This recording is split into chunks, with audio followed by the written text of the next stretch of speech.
Wow, that was amazing. First of all, love the music and the art. This conversation is going to be important, but I could spend time looking at those slides for a long time.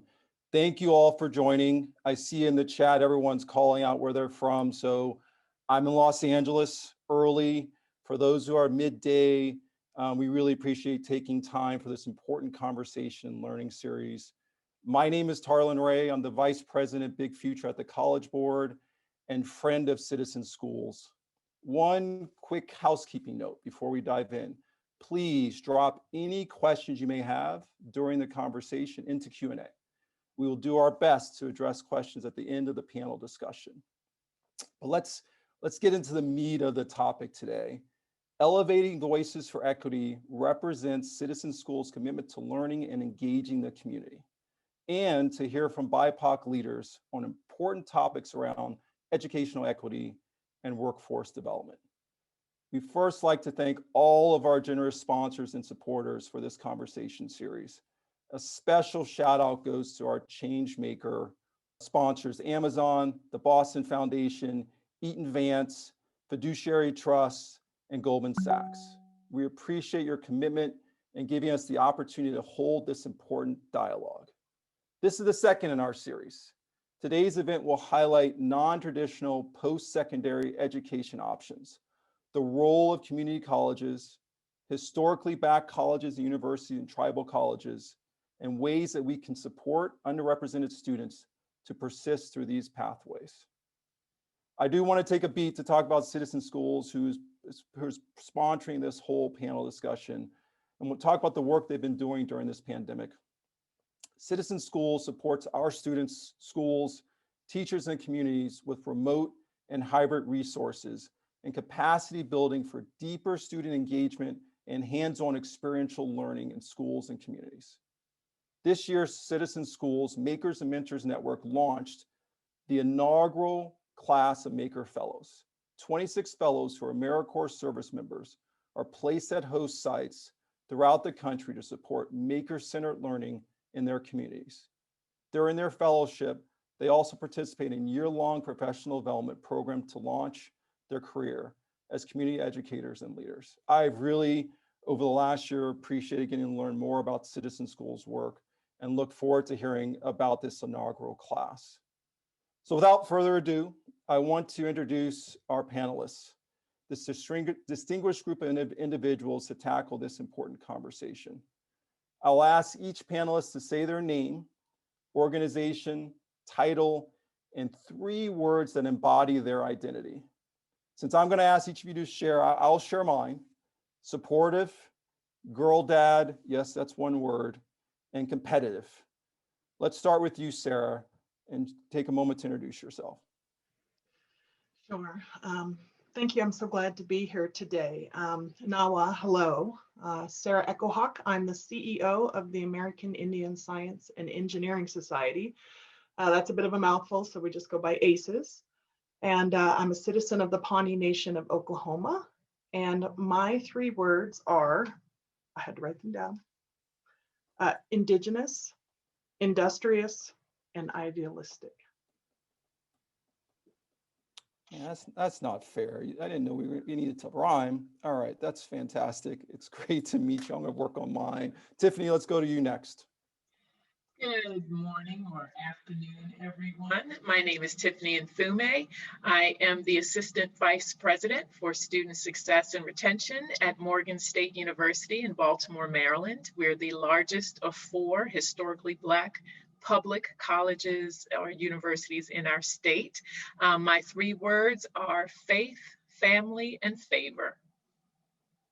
All right, TJ, you can't have any of your words start with the same letter. Please introduce yourself. Thank you. Good morning or good afternoon to everyone. I am TJ Hill from Citizen Schools Maker Fellow. And my 3 words are determined, motivator, and unapologetically Black. There we go. Cheat the system. I like it. More than three words, but that was awesome. Eloy, last but not least, and then we'll get into the panel discussion. All right, thank you, Tarlin, and good to see everyone. Pleasure to be here. My name is Eloy Ortiz Oakley. I have the pleasure of being the Chancellor of the California Community Colleges, a native Californian, and also have the honor of serving on the University of California Board of Regents. So it's a pleasure to be here. My three words, and no alliteration here: human, father, and optimist. That's awesome. Thank you all for taking the time. Let's get into the first question. This will be for Sarah, TJ, and Eloy, and I'll call you out one by one. What are the advantages in post-secondary education or training options outside of a traditional four-year college? Let's start with you, TJ.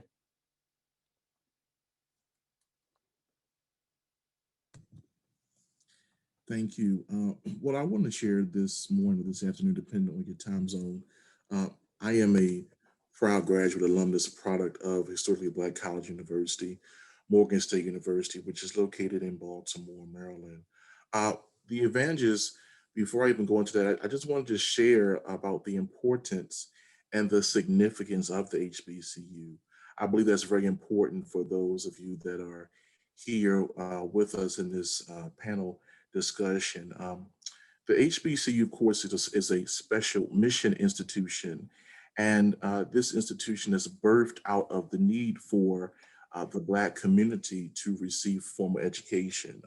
Historically, African Americans, people of color, were not allowed or offered the opportunity to receive a formal education. The HBCU, many of them were birthed or started in churches. And so the Black church, it was also a temporary escape of the various challenges and barriers that persons in the African American community faced. Of course, dealing with slavery, segregation, discrimination, hate crimes, and various things that happen to people of color. The HBCU is more than a college. It is an experience. It most certainly is your family away from home. The reason why I decided to make the choice and attend in the HBCU, I was provided great opportunities. I was offered a full scholarship to attend Morgan State University. While at Morgan, my undergraduate studies were music, and because of my artistic ability, the university offered me full scholarship. And while being at Morgan State University, I most certainly was presented with a gateway of many opportunities.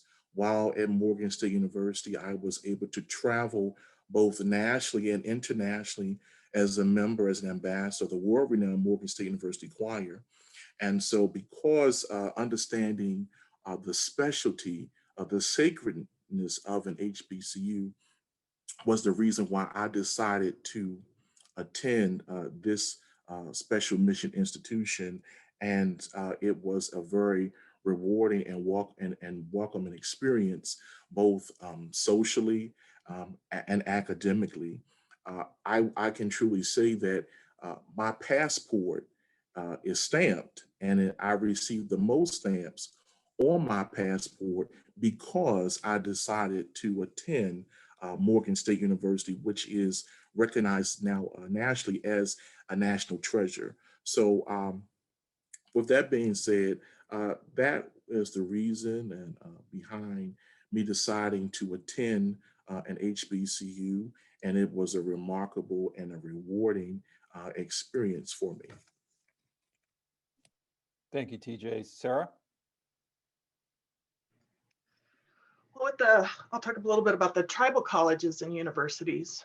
Currently, there are roughly 32 fully accredited tribal colleges and universities, and then there are several others that aren't fully accredited at this time. And the tribal colleges and universities really grew out of the political resurgence of American Indians in the late 1960s and 1970s. The first college is now Dene College. At the time, it was Navajo College. But that was the first one that kind of set the stage. And really what that was about was reclaiming our education for our people, because historically the United States had used education as a means to assimilate and to wipe out our culture.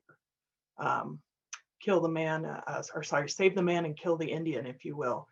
So a lot of our kids during the late 1800s and into the 1900s were sent to boarding schools and stripped of their culture and their languages.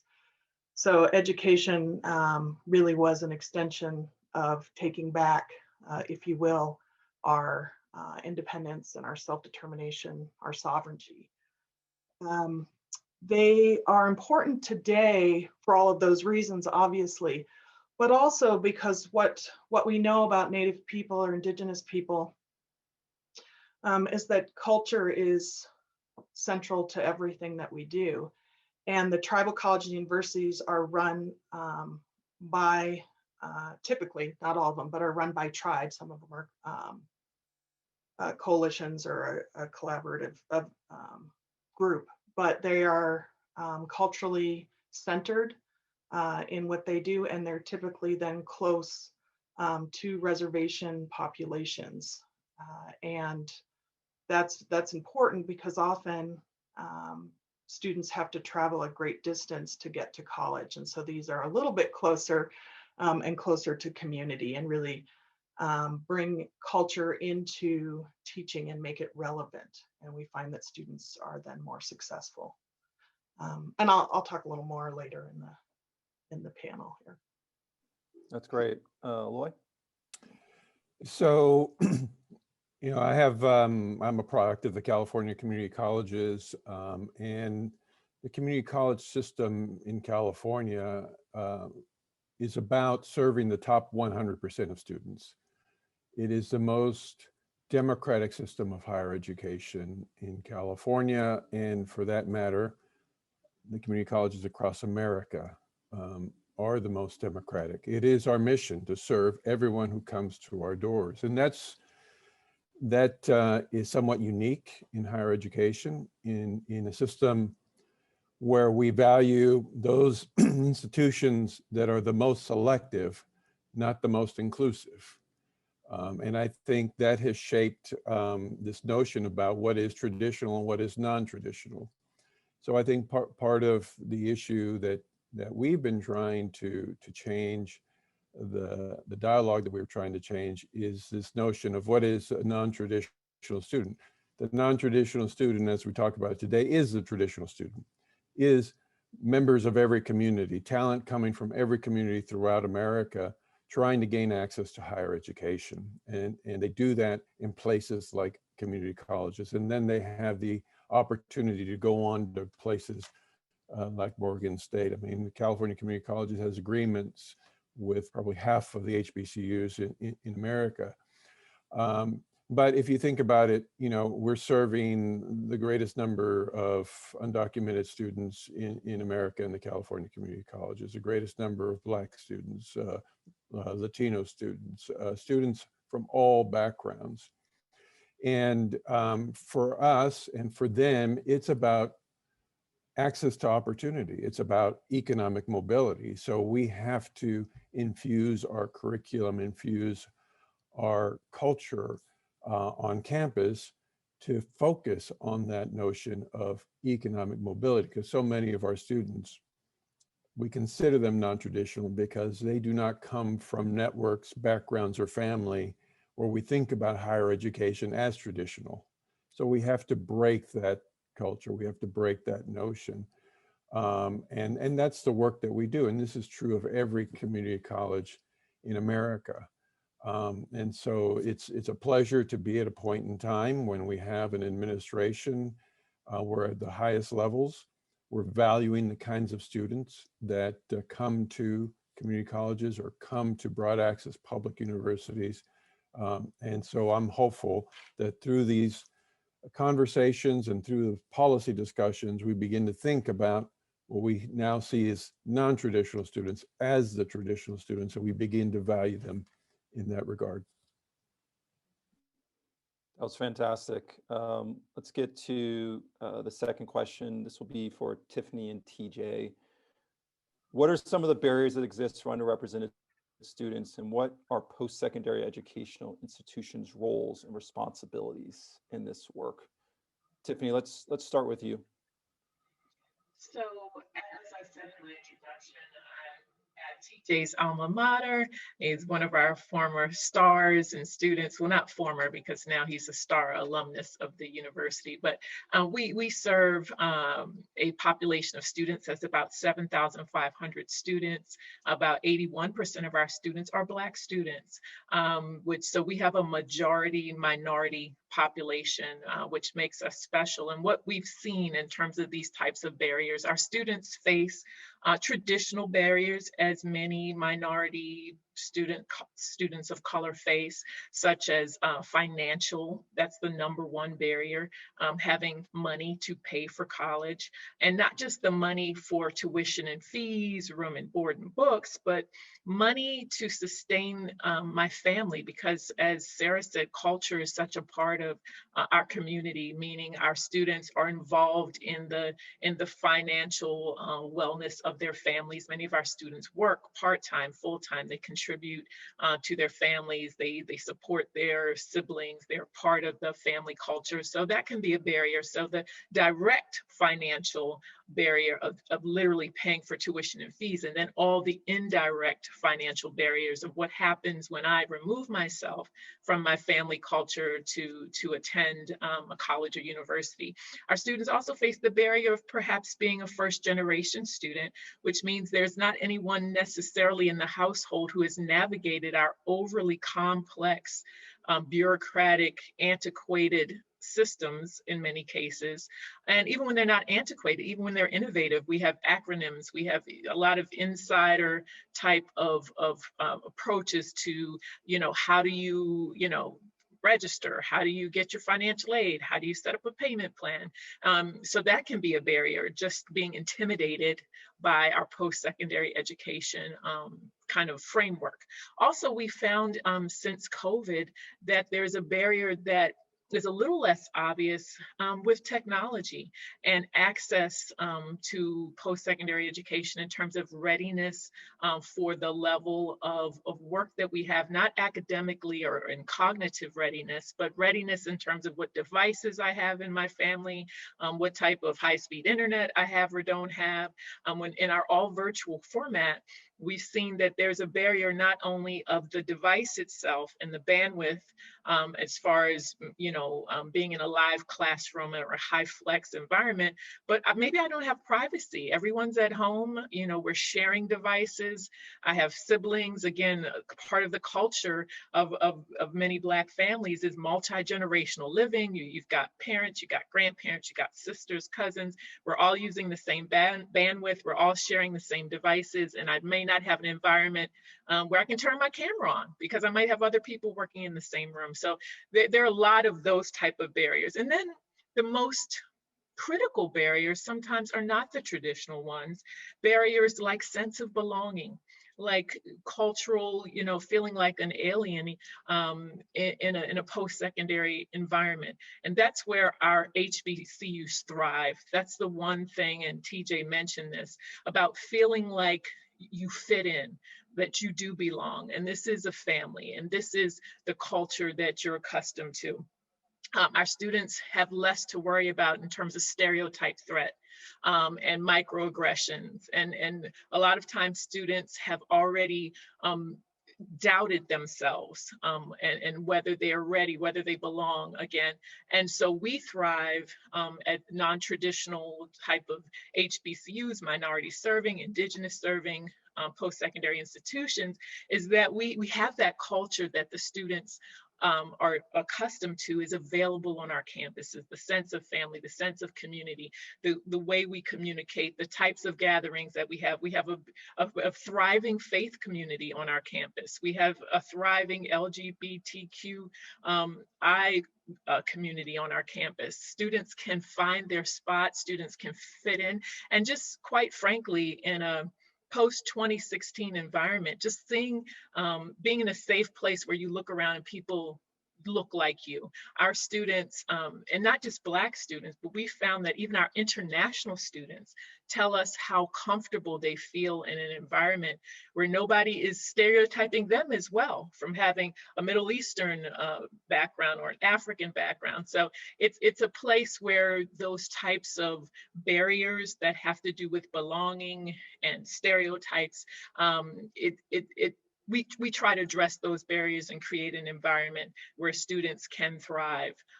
But those are just some of the traditional and non-traditional barriers. There are others, but that's what we see at my institution. And I've been there 21 years. So I think one thing I know is what's going on at Morgan State University.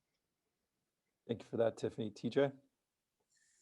Yes, thank you. I most certainly will have to echo some of the things that Dr. Mfume shared.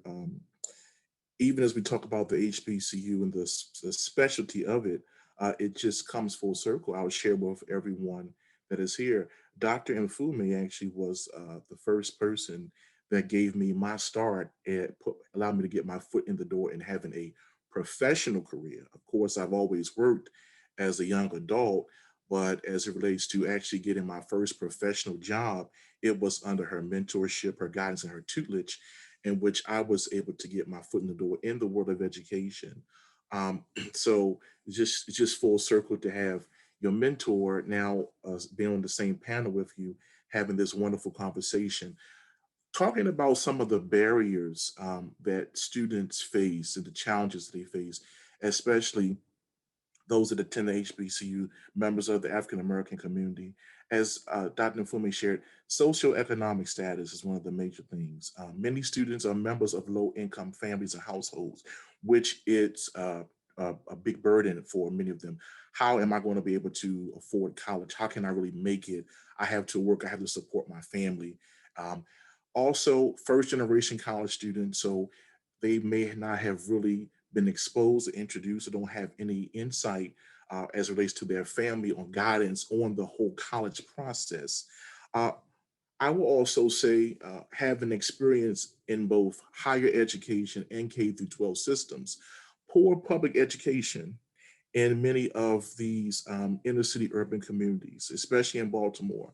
Many African American students do not have, or they're not giving access. They don't have access to good education or those opportunities. And even one of the discouragements I would say we can take, I believe, for members of the African American community is to look at the current racial and social and political climate that's happening in our nation right now. Students get discouraged by what they see and what they hear. Looking at, we can just take, for example, the death and the murder of George Floyd, and seeing that it really makes many African-American students, especially more in depth. One of my passions, Black males, is, do Black lives really matter? And so those things, in many ways, play factors and are variables that contribute to the discouragement or the challenges that many African-American students face when it comes to making the decision or the choice about attending a college, or if I do go, I want to go to college, or I have filled out my application, I've been accepted, but then what? And so that's just my little piece on sharing what I believe are some of the challenges and barriers that African-American students face as relates to their higher education experience and process. I almost forgot to come off mute because I'm taking notes. I realize I'm supposed to be moderating this panel. This is fantastic. I do want to get to the next question. This is for Eloy and Tiffany. What do post-secondary institutions need to do right in order to create a successful pathway for social mobility and support entry into meaningful and sustainable employment? Eloy, why don't we go to you first? Sure. So I think as has been mentioned, there has been a lot that has come to the surface over the last year. I think TJ put it well. And I think something that we don't talk about that that we started talking about in the California community colleges the day after the murder of George Floyd is embracing the racial reckoning. And I will get to the answer of your question, but I think it begins, we have to go to the beginning, which is our system, our processes, our practices. What we've been handed down over decades is inherently a racist system. And we have to acknowledge it. And we have to begin to look at it with that lens, an anti-racist lens, and begin to redesign it so that at the end of the day, it's about creating pathways to opportunity. Social mobility is key to opportunity. And so we have to begin there. Community colleges throughout the country offer social mobility to students who want to get into law enforcement. And I'll just take that as an example.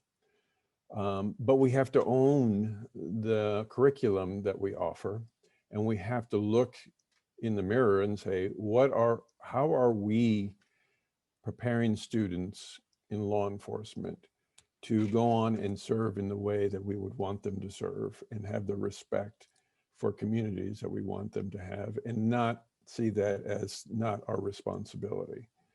So those are the kinds of things that I think we don't talk about enough, that community colleges, that institutions that serve students from all backgrounds have to begin there. And then from there, we can begin to design pathways toward economic mobility, working with employers, ensuring that that we are infusing the curriculum with the type of learning and the type of skills and competencies that will help students participate meaningfully in good paying jobs, in professional careers, and to ensure that our credentials are not terminal, that they continue to lead to more and greater opportunities. And we encourage our students to do that.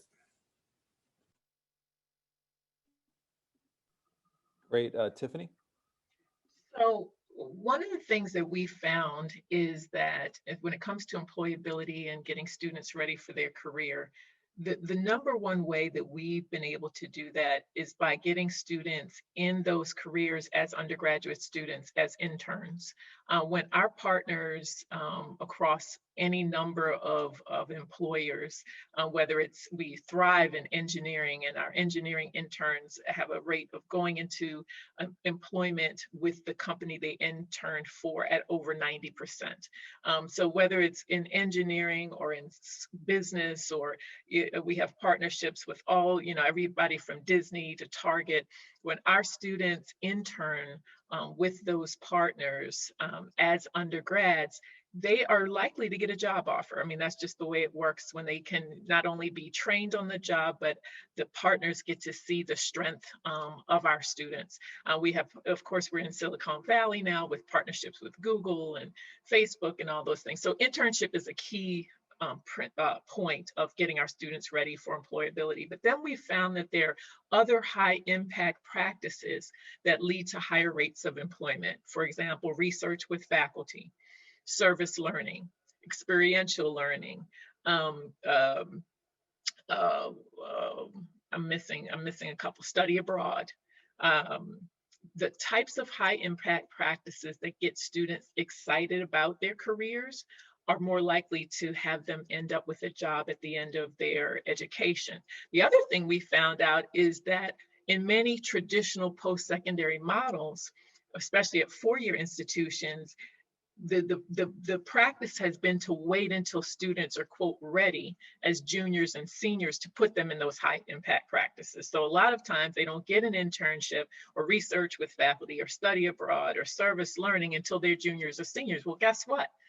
Even with the best retention rates, I mean, our retention rates have been over 70% for 11 years consecutively from at the second year rate, but then they go down to 50% or in the upper 50s at the end of the second year to the third, meaning if we wait until the junior, senior year to give students these experiences, guess what? They may not be there, which means that their career, their job, they might have missed that opportunity that was going to be a direct connection or pathway.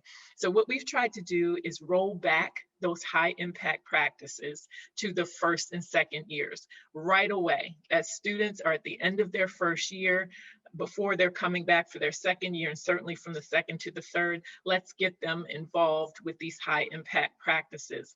And then the second part of that, besides getting students in research and internship and service learning and all those great things, is really our employers continue to tell us how much they value what we used to call soft skills, and now they call 21st century skills. And I call them HBCU skills. You know, how am I going to thrive in my workplace? What's my work ethic? Am I going to get to work on time? Do I know how to present myself well? What does professionalism look like in 2021? So the strength that we're trying to build in across our curriculum, a focus on our partners and our employers continue to tell us, you know, that sometimes, and this is the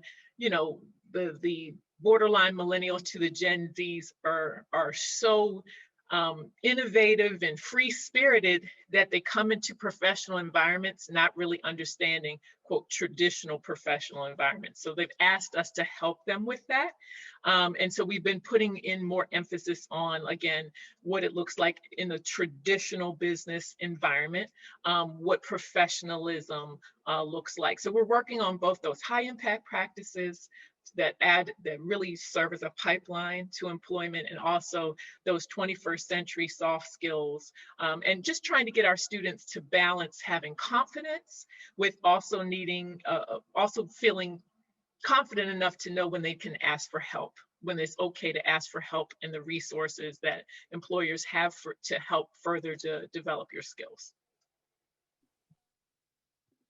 Thank you, Tiffany. We have a couple more questions just to make sure I flag. If you do have questions, please put them in the Q&A function. We will have time at the end to address some of those questions. This next question is for Sarah and TJ. Some post-secondary institutions cater to students of color with a promise of building employable skills versus merely providing educational attainment. How are institutions doing that successfully? And how are they matching up with the employer expectation? I think this is a great follow-on to what Tiffany was saying. So why don't we start with Sarah? Sure. So again, if we're talking about tribal colleges and universities, or TCUs, first and foremost, the most important aspect of what they do and they provide over other schools is, again, that connection to culture. And if students can't see themselves and see the relevance in their communities and the work that they do, then they're not as successful, and we know this. So we really look at culturally contextualized curriculum, and this is something our organization does. Even early on in K through 12, we know we have to start early, but certainly by the time they get into tribal colleges and universities, things that they are learning and things that they are doing in the hands-on learning that they're doing is connected very closely with their particular culture.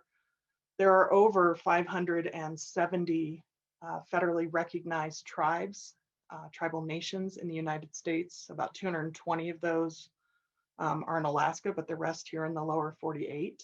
And each of those have their own language, their own culture, their own laws, right? They are all sovereign nations. So for Native or Indigenous people to make that connection, they have to understand how it connects back to their community, or how we can infuse that with traditional teachings and traditional culture, which actually lend to the success of an organization or a business in terms of the way that Indigenous people think and apply themselves to problems, their collective mindset, if you will, and worldview.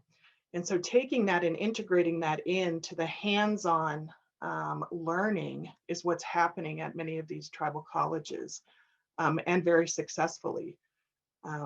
The only other thing that I will say, and because I know we're running short on time, and I want everybody to have the chance to talk, is that the biggest challenge that Indigenous students and Indigenous people in the United States face is invisibility. And that's something, again, that can come forward or come out or be somewhat rectified by these Native and Alaska Native serving institutions and the tribal colleges and universities. So we haven't talked a lot about the minority serving institutions, but there are specific Native serving and Alaska Native serving institutions. And I don't know if everybody's aware of that. But the challenge that we have is invisibility because we're a small population, which is why when we talk about BIPOC as a model, as Indigenous people, we are supportive of that because it's actually finally saying Indigenous people. And that's really what the tribal college movement also was about. And the work that we're doing there is really to raise the invisibility of our people as the first Americans. So. Thank you, Sarah. TJ? Sure. Yes, I would just like to share in response to the question today. As I shared earlier, I've had experience and worked in both higher ed and K through 12 systems. I believe that, and looking more at the K through 12 system is very important as relates to really investing in students, especially in inner city urban communities at that level. We have this big thing about STEM or STEAM, science, technology, engineering, arts, and mathematics. And I'm always pro STEAM because I come from the arts background. And so while in the classroom, there is lots of arts integration. And I believe that's very important to have students engage. I believe that the earlier it is presented to young scholars, the better. And that really makes the idea of education, learning, knowledge more attractive. Studies have shown that a child that grows up in a household that has higher education, their vocabulary is larger than a child that grows up in a household and where there is not the formal education. So presenting it and making reading, literacy, those things attractive to early learners, especially that pre-K to second grade age bracket is so important, so crucial for students, because if you study data, if you look at various cohorts, if you would look at from elementary school, middle school, high school, up to college, looking at the correlations with data, looking at those graduation and retention rates, looking at SAT scores, state standardized testing, those things, looking at all those variables is just very important that the investment is started at an early age. As I shared earlier, that has been one of the challenges with why some African-American students are discouraged as relates to pursuing the higher education because they do not have access. And that access also is related to funding. In Baltimore City Public Schools, they have the 21st Century Schools Grant. And so there are lots of schools that are either being renovated or being rebuilt that are smart classrooms, smart schools with the technology, iPads. I worked in an area in Baltimore called Cherry Hill, which is a very low income community at Arundel Elementary School, which is the first primary learning school in Baltimore City.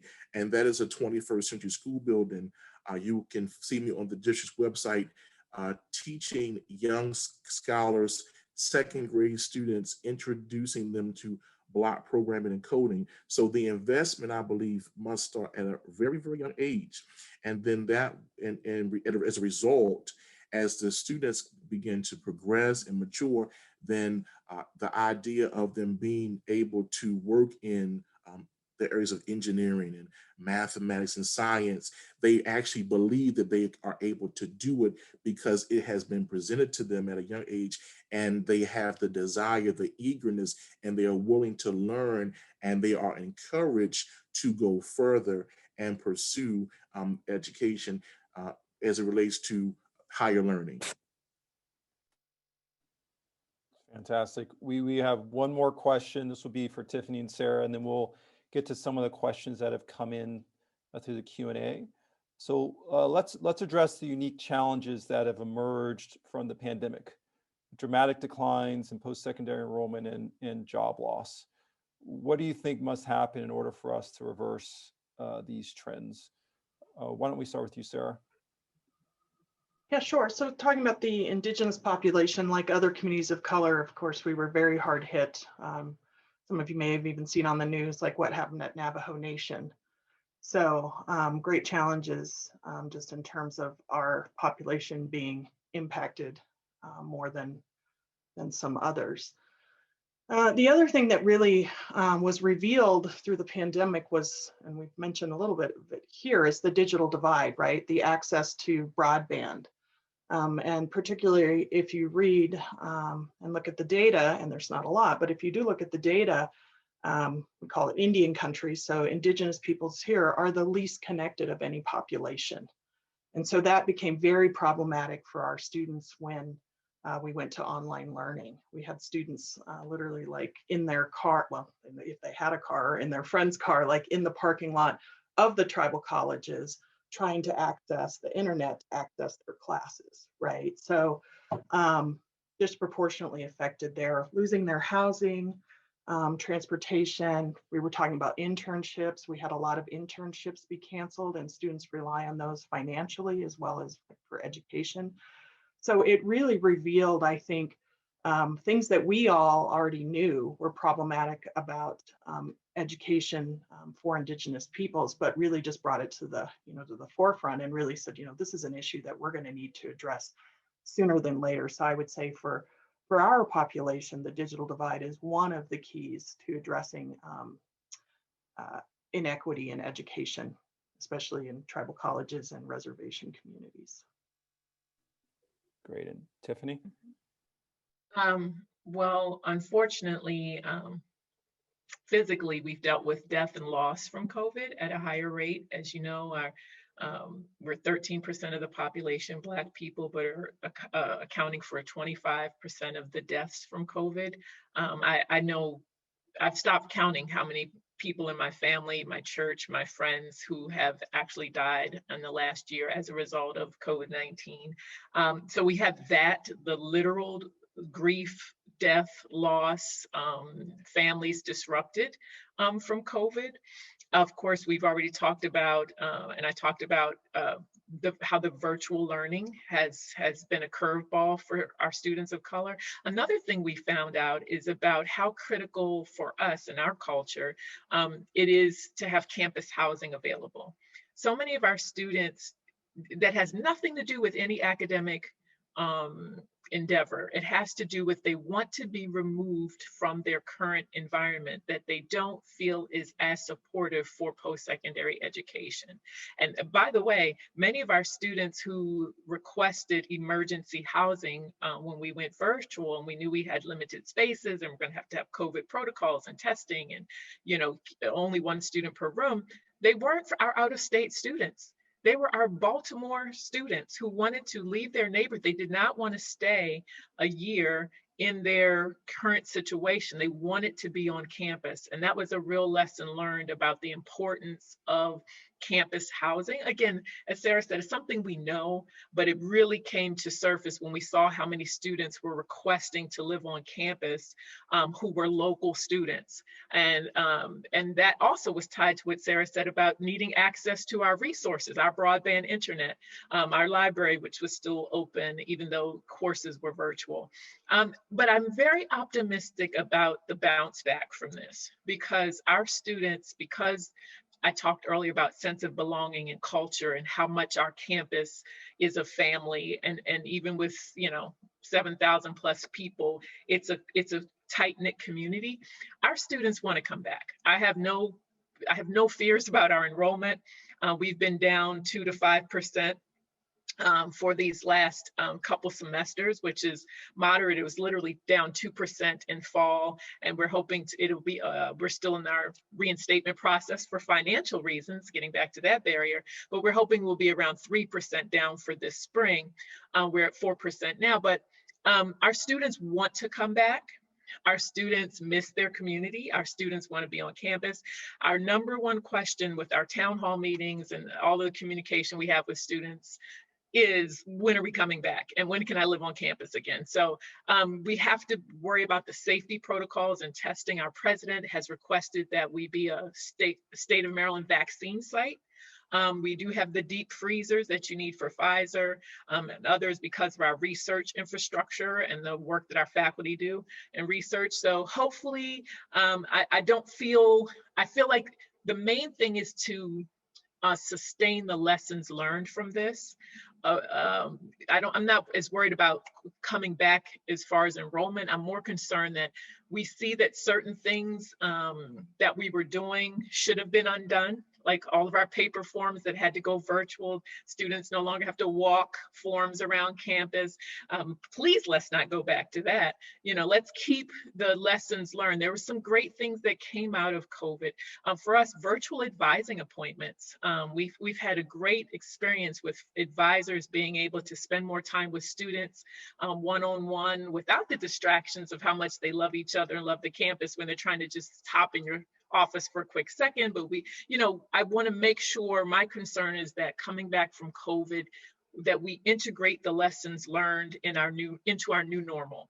Our students want to come back. They want their family back. They want that sense of belonging. They want to engage with each other in the campus. But let's not lose sight of the fact that there's certain things that were positive, that changes that we made that need to be sustained. This is fantastic. We'll wrap the formal questions now. We'll probably have time to take a few questions. I'm looking through, and we won't be able to get to them all. I apologize, but want to get to a few. One that came in was about getting some tips about how to promote self-advocacy amongst first-generation college students. It's super important for navigating college life and overall empowerment. Maybe Eloy, you take a beat, and others just on that topic.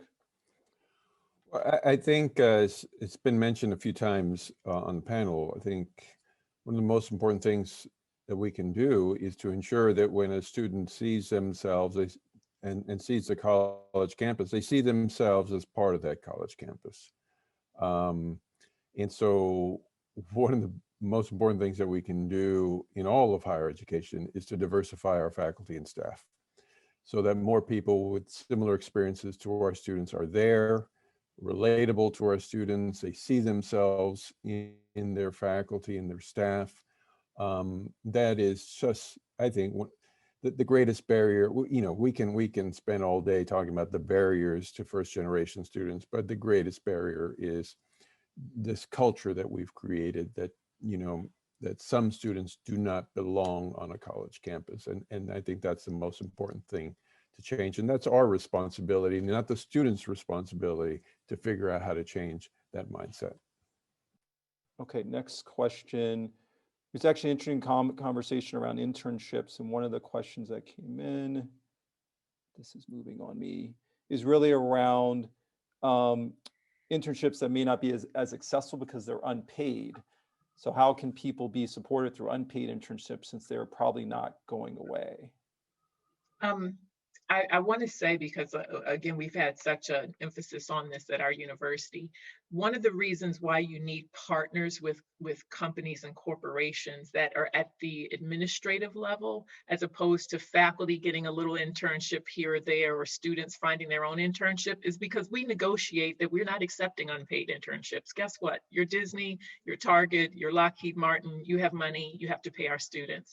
So all of our partner employers, they pay. We don't accept them, trying to offer our students unpaid internships. And because we negotiate that at an executive level, deans and our VPs, we have presented our students as a valuable resource. They have value. And so we want you to reward their value. Where we have certain very little niche internships where they cannot pay, we have grants at the university. We will pay them, even if the employer cannot pay them, even at the level of a work study rate or above, we will then compensate our students, because we know how, if we take time away from our students who could be spending that time working and supporting their families, working and making money so that they can support their device, their laptop, we're not going to take those hours out of their day and not have them show some compensation for that. So we have very few, we've tried to eliminate the idea of unpaid internships. Like I said, our employer partners, they come to the table, we need to let them know right away that they have to pay. And if it's a more academic niche type of internship, we have grants. We have our university foundation. We have our alumni who help support students, but we're not in the business of seeing our students who we already know have financial issues as a barrier not have paid internships. But you need to come to the table and make those employers, those partners, know the value of your student workforce. Great. We may have time for two more. I do want to have this one for Sarah. The new NSF initiative, Making the Invisible Visible, seems to be a step in the right direction to bring visibility to TCUs and Indigenous scholars. How can we best leverage STEM funding to support these students and institutions to capitalize on these persons' vital contributions to our society? That's a big question. But the National Science Foundation. Yeah, so at AISES, and I want to be clear, I'm not part of I don't work for a tribal college or university, but certainly we work with them at AISES. And much like what Tiffany was saying is we work with employers directly as well and ask them to, fund the internships. And also, I just want to note, provide housing or at least support for housing, because that's always a challenge as well. Yes, for NSF, we have many partnerships. AISES does specifically with NSF and doing a lot of research on what makes Indigenous people successful in STEM. And some of that is around, tying it to invisibility, is around the lack of data. So a lot of times with Indigenous peoples, you'll see us listed as the other category. They'll have African American, Hispanic, Asian, and then there's like this other. They even did it on CNN.